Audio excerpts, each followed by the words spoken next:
Hello, welcome to pregnancy tips. അപ്പോൾ ഗർഭിണിയാണെന്ന് അറിയുന്നത് മുതലേ എല്ലാവരും കാത്തിരിക്കുന്ന ഒരു കാര്യമായിരിക്കും കുഞ്ഞിൻ്റെ അനക്കം അറിയാൻ വേണ്ടിയിട്ട്. കുഞ്ഞിൻ്റെ അനക്കം എന്ന് പറയുന്നത് ഒരു ഗർഭിണിയെ സംബന്ധിച്ചിടത്തോളം ഏറ്റവും ഇമ്പോർട്ടൻ്റ് ആയിട്ടുള്ള ഒരുപാട് പ്രാധാന്യം നൽകുന്ന ഒരു കാര്യമാണ്. ഒരു അമ്മക്ക് തൻ്റെ ഉദരത്തിൽ വളരുന്ന കുഞ്ഞിനെ കാണാനോ കേൾക്കാനോ ഒന്നും പറ്റുന്നില്ല അല്ലേ.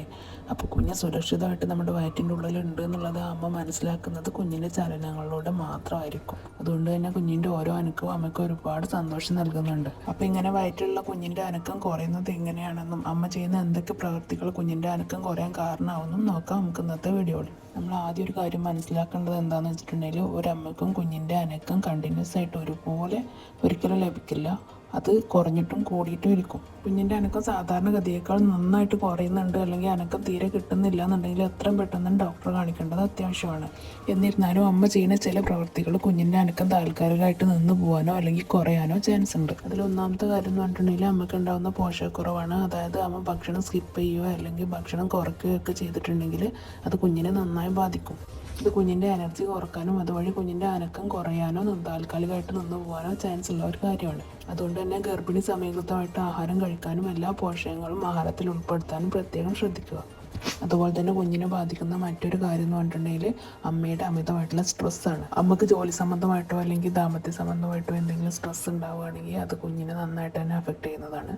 ഇതുമൂലം അമ്മയിൽ സ്ട്രെസ് ഹോർമോൺ റിലീസ് ആവുകയും ഈ ഹോർമോണിൻ്റെ പ്രവർത്തന ഫലമായിട്ട് കുഞ്ഞിൻ്റെ ചലനം താൽക്കാലികമായിട്ട് കുറഞ്ഞു പോകാനും കാരണമായിരിക്കും. അതുകൊണ്ട് തന്നെ ഗർഭിണികൾ മാക്സിമം ഹാപ്പി ആയിട്ടിരിക്കാൻ മാക്സിമം ശ്രദ്ധിക്കുക. അതുപോലെ സ്ട്രെസ് കുറക്കുന്നതിന് വേണ്ടിയിട്ടുള്ള മെഡിറ്റേഷൻ, ബ്രീത്തിങ് എക്സസൈസ് ഒക്കെ ചെയ്യുന്നത് വളരെ നല്ലതായിരിക്കും. പിന്നെ കുഞ്ഞിൻ്റെ അനക്കക്കുറവിനുള്ള മറ്റൊരു കാരണം എന്താണെന്ന് വെച്ചിട്ടുണ്ടെങ്കിൽ അമ്മയ്ക്ക് അമിതമായിട്ട് എന്തെങ്കിലും ക്ഷീണം വരിക അല്ലെങ്കിൽ പനി പോലുള്ള എന്തെങ്കിലും ചെറിയ അസുഖങ്ങളൊക്കെ വരുന്നത് മൂലം നമുക്ക് ഒരുപാട് ക്ഷീണമായിരിക്കും, അമ്മ നല്ല ടയർഡായിരിക്കും. ഈ സമയത്ത് കുഞ്ഞിൻ്റെ അനക്കത്തെയും ഇത് നന്നായിട്ട് ബാധിച്ചേക്കാം. അതുപോലെ ഇമ്പോർട്ടൻ്റ് ആയിട്ടുള്ള കാര്യമാണ് ഗർഭിണിയുടെ ഉറക്കം എന്ന് പറയുന്നത്. ഉറക്കം ഗർഭിണിയുടെ ആരോഗ്യത്തെ മാത്രമല്ല കുഞ്ഞിൻ്റെ ആരോഗ്യത്തെയും സാരമായിട്ട് തന്നെ ബാധിക്കുന്ന ഒന്നാണ്. ഒരു ഗർഭിണി മിനിമം ഒരു 8 മണിക്കൂറെങ്കിലും ഉറങ്ങാൻ വേണ്ടി മാക്സിമം ശ്രദ്ധിക്കണം. ഇതുപോലെ മറ്റൊരു പ്രധാനപ്പെട്ട കാര്യം എന്താണെന്ന് വെച്ചിട്ടുണ്ടെങ്കിൽ ഗർഭിണി ഒരുപാട് നേരം ഭയങ്കര ഹെവി ആയിട്ടുള്ള ജോലി ചെയ്യുക, അതുപോലെ ഹെവി ആയിട്ടുള്ള എക്സസൈസ് ചെയ്യുക, ഇതൊക്കെ കുഞ്ഞിൻ്റെ ചലനത്തെ ബാധിക്കുന്ന ഒരു കാര്യം തന്നെയാണ്. അതുകൊണ്ട് തന്നെ ഗർഭിണി കണ്ടിന്യൂസ് ആയിട്ട് നല്ല ഹെവി ജോലികളൊന്നും ചെയ്യാതിരിക്കുക. അതുപോലെ ഹെവി എക്സസൈസ് മാക്സിമം ഒഴിവാക്കുക. അതുപോലെ തന്നെ നല്ല വെയിറ്റുള്ള ഹെവി ആയിട്ടുള്ള സാധനങ്ങളൊന്നും ഒരിക്കലും ഗർഭിണി എടുക്കാൻ വേണ്ടി ശ്രമിക്കുകയോ എടുക്കുകയോ ഒന്നും ചെയ്യരുത്. അത് ഭയങ്കര ഡേഞ്ചർ ആയിട്ടുള്ള കാര്യമാണ്. ഗർഭിണിക്കും കുഞ്ഞിനും ഒരുപാട് ദോഷം ചെയ്യുന്ന ഒരു കാര്യമാണ് അത്. അതുപോലെ കണ്ടിന്യൂസ് ആയിട്ട് ഒരേ ജോലി തന്നെ ചെയ്തുകൊണ്ടിരിക്കാതെ കുറച്ച് നേരം റെസ്റ്റ് എടുക്കാനും വിശ്രമിക്കാനൊക്കെ ശ്രമിക്കുക. പിന്നെ അധികം പേരും പറയുന്ന ഒരു കാര്യമാണ് കുഞ്ഞിൻ്റെ അനക്കം നന്നായിട്ട് കിട്ടിയിട്ടുണ്ടായിരുന്നു, പക്ഷേ ഇന്നലെ കുറച്ച് നേരം യാത്ര ചെയ്തതിന് ശേഷം അനക്കം കുറച്ച് കുറഞ്ഞിട്ടുണ്ട് അല്ലെങ്കിൽ അനക്കം നന്നായിട്ട് കിട്ടുന്നില്ല എന്നുള്ളതൊക്കെ. ഗർഭിണികൾ യാത്ര ചെയ്യുന്നതുകൊണ്ട് ഒരു പ്രോബ്ലം ഇല്ല, പക്ഷേ ഗർഭിണികൾ ആ യാത്രയിൽ ശ്രദ്ധിക്കേണ്ട ഒരുപാട് കാര്യങ്ങളുണ്ട്. അതൊക്കെ മാക്സിമം ശ്രദ്ധിച്ചിട്ടായിരിക്കണം യാത്ര ചെയ്യുന്നത്. അതായത് ദീർഘദൂരം കണ്ടിന്യൂസ് ആയിട്ട് യാത്ര ചെയ്യുന്നത് ഒഴിവാക്കുക.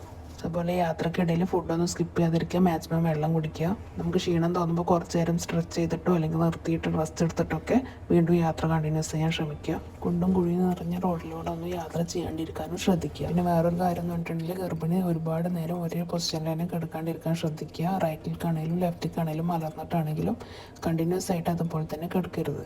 ഗർഭകാലത്തിൻ്റെ അവസാന ഘട്ടത്തിലൊക്കെ ആണെങ്കിലും മാക്സിമം മലർന്നെടുക്കുന്നത് ഒഴിവാക്കുക തന്നെ വേണം.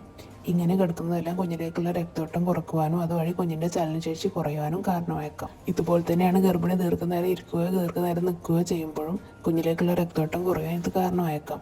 അതുകൊണ്ട് തന്നെ നിങ്ങൾ ഒരുപാട് നേരം ഇരുന്നിട്ടുള്ള ജോലികളൊക്കെ ചെയ്യുന്നവരാണെന്നുണ്ടെങ്കിൽ കുറേ നേരം, അതായത് ഒരു 3/4 മണിക്കൂർ 1 മണിക്കൂറൊക്കെ ഇരിക്കുന്നതിൻ്റെ ഇടയിൽ കുറച്ച് നേരം എണീറ്റ് നടക്കാനോ അല്ലെങ്കിൽ നിന്നിട്ട് കയ്യും കാലിലൊക്കെ സ്ട്രെച്ച് ചെയ്യുന്ന രീതിയിലുള്ള എക്സസൈസ് ചെയ്യാനൊക്കെ ശ്രദ്ധിക്കുക. വളരെ ഇമ്പോർട്ടൻ്റ് ആയിട്ടുള്ളൊരു കാര്യം എന്താണെന്ന് വെച്ചിട്ടുണ്ടെങ്കിൽ ഗർഭിണിയിൽ നന്നായിട്ട് വെള്ളം കുടിക്കുക എന്നുള്ളതാണ്. ഗർഭിണികൾ വെള്ളം കുടിക്കുന്നത് കുറയുന്നത് മൂലം ശരീരത്തിൽ നിർജ്ജലീകരണം സംഭവിക്കാനുള്ള ചാൻസ് കൂടുതലാണ്. അതുകൊണ്ട് തന്നെ അത് കുഞ്ഞിൻ്റെ ചലനശേഷി നന്നായിട്ട് തന്നെ കുറക്കുന്ന ഒന്നാണ്. ഡെയിലി 2.5 മുതൽ 3 ലിറ്റർ വെള്ളമെങ്കിലും കുടിക്കാൻ വേണ്ടിയിട്ട് ശ്രദ്ധിക്കേണ്ടത് അത്യാവശ്യമായിട്ടുള്ളൊരു കാര്യമാണ്. അതുപോലെ തന്നെ ഗർഭിണി നല്ല ടൈറ്റ് ആയിട്ടുള്ള വസ്ത്രം ധരിക്കുന്നത് ഒഴിവാക്കാൻ വേണ്ടി ശ്രദ്ധിക്കുക.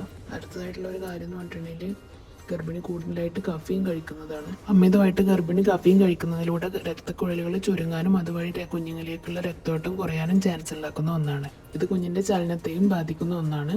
അതുകൊണ്ട് തന്നെ ഗർഭിണി ദിവസവും ഒരു 200 മില്ലിഗ്രാമിൽ കൂടുതൽ കഫീൻ കഴിക്കാതിരിക്കാൻ വേണ്ടി ശ്രദ്ധിക്കുക. അപ്പോൾ ഈ പറഞ്ഞ കാര്യങ്ങളെല്ലാം കുഞ്ഞിൻ്റെ അനക്കം താൽക്കാലികമായിട്ട് കുറയാൻ ചാൻസ് ഉള്ള കാര്യങ്ങളാണ്.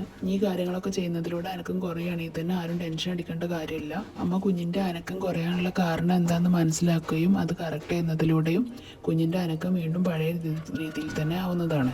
പിന്നെ ശ്രദ്ധിക്കേണ്ട ഒരു കാര്യം എന്താണെന്ന് വെച്ചിട്ടുണ്ടെങ്കിൽ നന്നായിട്ട് കുഞ്ഞിൻ്റെ അനക്കം കുറയുന്നതായിട്ട് തോന്നുന്നുണ്ട്, അല്ലെങ്കിൽ തീരെ കിട്ടുന്നില്ല എന്നുണ്ടെങ്കിൽ കൂടുതലായിട്ട് ടെൻഷൻ അടിക്കാതിരിക്കുക. നന്നായി ടെൻഷൻ അടിച്ച് കൂടുതൽ ബുദ്ധിമുട്ടുണ്ടാക്കാതെ എത്രയും പെട്ടെന്ന് ഒരു ഡോക്ടറെ കണ്ടിട്ട് അതിൻ്റെ പരിഹാരം തേടുകയാണ് ചെയ്യേണ്ടത്. മറ്റെല്ലാ കാരണങ്ങളെക്കാളും അമ്മ ടെൻഷൻ അടിക്കുന്നതിലൂടെയാണ് കുഞ്ഞിന് ഏറെ കൂടുതൽ ബുദ്ധിമുട്ടുകൾ ഉണ്ടാകുക. അപ്പോൾ ഈ വീഡിയോ നിങ്ങൾക്ക് എല്ലാവർക്കും യൂസ്ഫുള്ളായി എന്ന് വിചാരിക്കുന്നു. യൂസ്ഫുള്ളായിട്ടുണ്ടെങ്കിൽ മറ്റുള്ളവർക്ക് കൂടെ ഷെയർ ചെയ്ത് കൊടുക്കുക. താങ്ക്